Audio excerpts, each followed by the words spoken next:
Bonjour, bonsoir, peuple de Dieu. Je suis le prophète Daniel Bokam. Je suis heureux de me retrouver une fois de plus ici, en ta présence. Et je ne cesse de rendre grâce à notre Seigneur Jésus-Christ pour ses bienfaits et pour sa présence. Lorsque tu regardes autour de toi, que vois-tu? Tout est beau, non?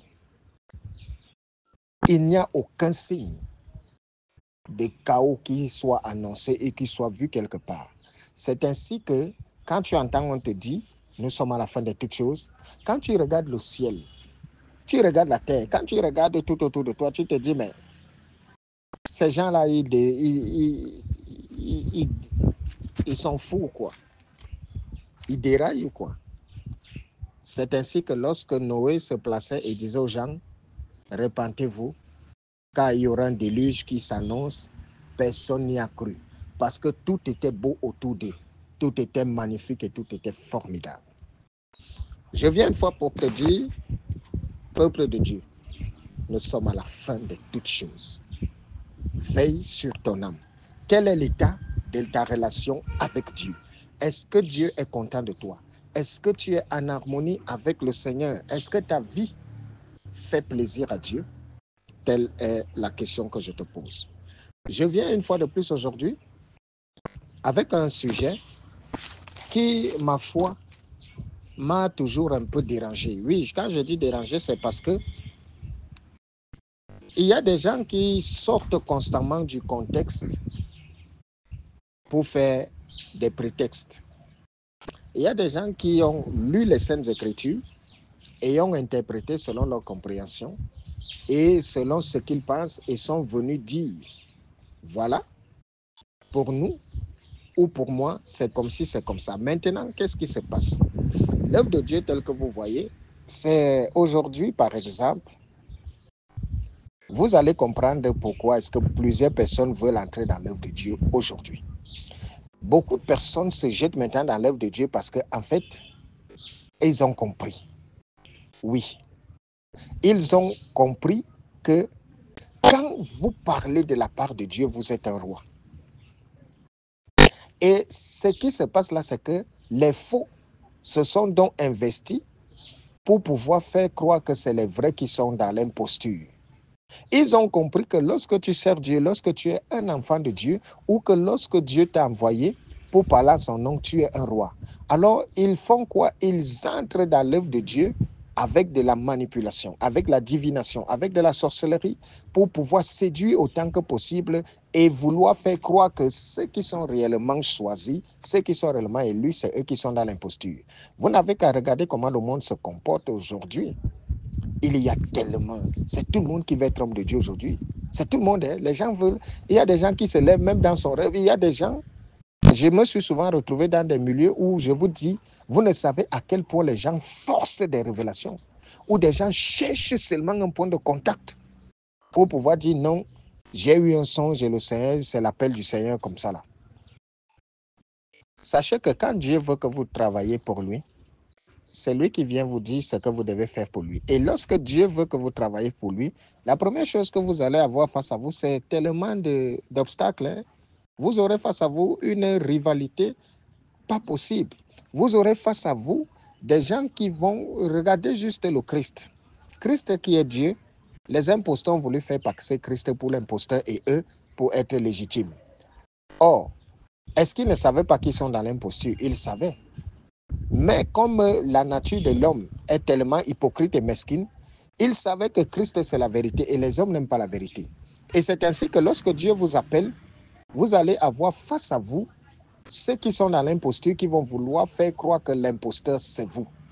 Ils vont vouloir même démontrer que Dieu leur parle à eux par rapport à vous. Ils sont nombreux. Nous qui sommes au service de Dieu, nous vivons tout cela et nous sommes habitués avec ça, ça ne nous pose pas de problème. Aujourd'hui, je viens te parler en te disant, j'écoute souvent et je vois souvent plusieurs personnes parler du combat spirituel. Et quand tu demandes à quelqu'un le combat spirituel, automatiquement, dans la tête des hommes, le combat spirituel, c'est qu'ils combattent contre le diable. Le combat spirituel, c'est contre les sorciers. Le combat spirituel, c'est contre les Rosicruciens, c'est contre les francs-maçons, c'est contre les ci ou ça. Déjà, je vais vous dire une chose. Écoutez-moi bien. Dieu n'envoie jamais un homme venir combattre le mal. Je répète, Dieu n'envoie jamais un homme venir combattre le mal. Vous savez pourquoi? Regardez tous ceux qui viennent toujours pour dire qu'ils vont venir combattre le mal. Vous ne pourrez combattre et le mal ou le bien. Le mal et le bien sont là jusqu'à la fin de toutes choses. Chacun choisit son camp. Depuis que vous voyez des gens combattre le diable est déjà tombé un jour, mais c'est des hommes qui tombent tous les jours. Et des gens viennent, ils naissent, ils combattent le diable et ils meurent, ils laissent ce diable-là au même endroit. Leurs petits-enfants viennent, font la même chose. Sachez que Dieu n'a pas besoin d'envoyer un homme lui dire « Je t'envoie pour que tu ailles combattre les démons là-bas, que tu ailles faire ceci, cela », parce qu'il n'existe pas ce genre de combat.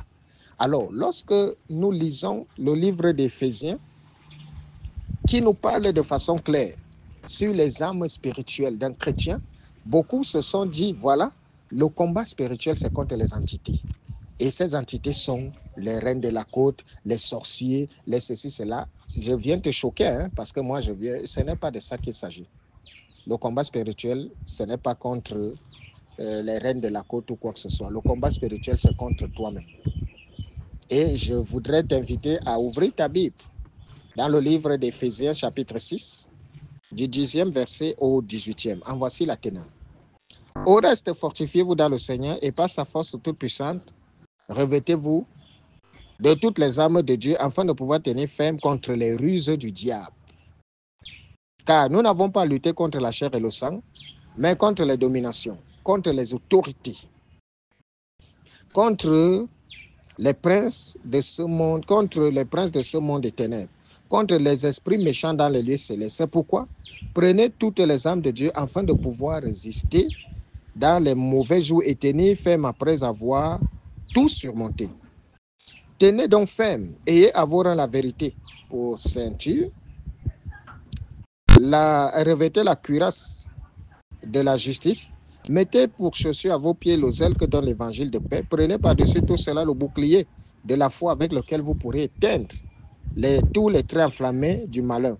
Prenez aussi le casque du salut et l'épée de l'esprit qui est la parole de Dieu. Faites en tout temps par l'esprit toutes sortes de prières et de supplications. Veillez à cela avec une entière persévérance et priez pour tous les saints. Amen. Alors, bien-aimé, lorsque tu entends voilà le combat spirituel, tout le monde se dit d'accord. Ça veut dire que je dois me préparer parce qu'il y a un combat contre les autorités, contre Satan. Mais je viens ici te dire, le combat spirituel ne consiste pas ou ne concerne pas les entités que tu crois. Le combat spirituel n'est pas contre la reine de la côte. Le combat spirituel n'est pas contre les démons. Le combat spirituel n'est pas contre X ou Y. Le combat spirituel, c'est contre toi-même. Contre toi-même, pourquoi? Parce que il faudrait cerner, je ne cesse de vous dire, méditez les Saintes Écritures. À partir du moment où vous méditez les Saintes Écritures, vous avez l'avance sur toutes choses. Parce que les Saintes Écritures ont l'avance sur toutes choses. Lorsque vous voyez les Saintes Écritures ici présentes, il y a tout dans les Saintes Écritures. Lorsque vous la méditez, vous aurez la connaissance de toutes choses. Lorsque vous la méditez, vous allez vous rendre compte que oui, effectivement, nous sommes à la fin de toutes choses. Lorsque vous la méditez, vous allez comprendre que, attention, le Christ est déjà là. Le jugement est enclenché. Alors, quand l'apôtre écrit à l'église d'Éphèse, il dit « Fortifiez-vous dans le Seigneur par sa force toute puissante. Revêtez-vous de toutes les armes de Dieu afin de pouvoir tenir ferme. » Contre quoi? Contre les ruses du diable. C'est contre les ruses du diable. Et quelles sont les ruses du diable? Car il a dit « Nous n'avons pas lutté contre la chair et le sang, mais contre les dominations. » Première chose. Alors, pour toi, quand on parle de domination, c'est quoi les dominations? Je vais t'expliquer ce que c'est que des dominations. Les dominations, c'est toute entité qui peut entraîner la séduction ou la soumission dans ton esprit. Et quand on voit le monde tel qu'il se présente aujourd'hui, où se trouvent les dominations? Alors, peuple de Dieu, regardez avec moi. Les dominations c'est les réseaux sociaux. Les dominations, c'est la télévision. Les dominations, c'est les téléphones. Les dominations, c'est la musique, c'est le sport, c'est des jeux vidéo, les jeux du hasard. Je vais vous expliquer pourquoi. Parce que toute entité qui a pris le contrôle de ton être te soumet automatiquement et tu es sous sa domination. Il y a des gens qui sont prêts à tout pour de l'argent. Il y a des gens qui sont prêts à tout. Est-ce que vous savez que il y a des personnes ici, si vous les enlevez le téléphone, ils sont prêts à se donner la mort. Si vous les enlevez le téléphone, il est préférable pour eux de mourir. Est-ce que vous savez qu'il y a des gens qui ne peuvent pas vivre sans les réseaux sociaux?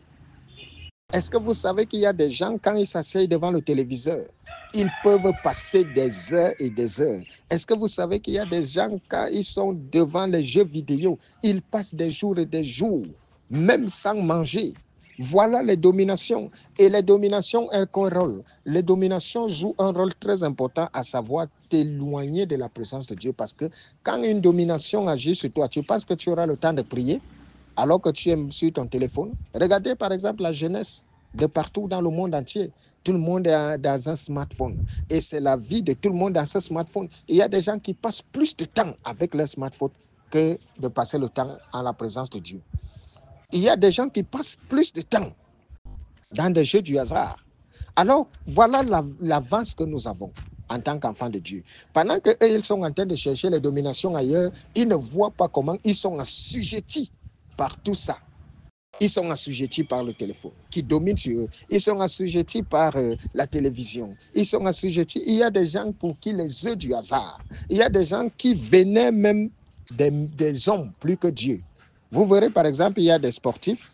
Il y a des gens qui vouent des cultes à des hommes, à des sportifs par rapport à Dieu. Il y a des gens même qui, vous allez voir un homme organiser un concert, des gens trouvent la mort là-bas. Mais organiser un peu une campagne d'évangélisation, personne ne pourra aller là-bas. Voilà les dominations. Alors, nous avons été préparés à ça pour dire que nous n'avons pas lutté contre la chair et le sang. Mais voilà les dominations. Premier point. Alors, l'apôtre continue disant contre les autorités. Les autorités, c'est quoi? Des gens ont pensé que les autorités ici, c'est le diable avec deux cornes, une queue et un trident et une fourche, avec des pattes en sabot qui viendra faire. Non, les autorités ici, c'est tout ce qui t'entraîne à vouloir dominer sur les autres. C'est ça une autorité. Et c'est quoi les autorités? Il y a l'argent.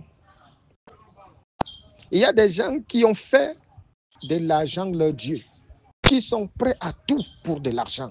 Vous voyez, dans ce monde, des gens sont capables du pire pour de l'argent. Ils sont des esclaves de l'argent parce que l'argent a pris le pouvoir sur eux. Vous allez voir, il y a des gens qui sont prêts à tuer. D'aucuns même sont prêts à se faire des sacrifices, à sacrifier même leur progéniture.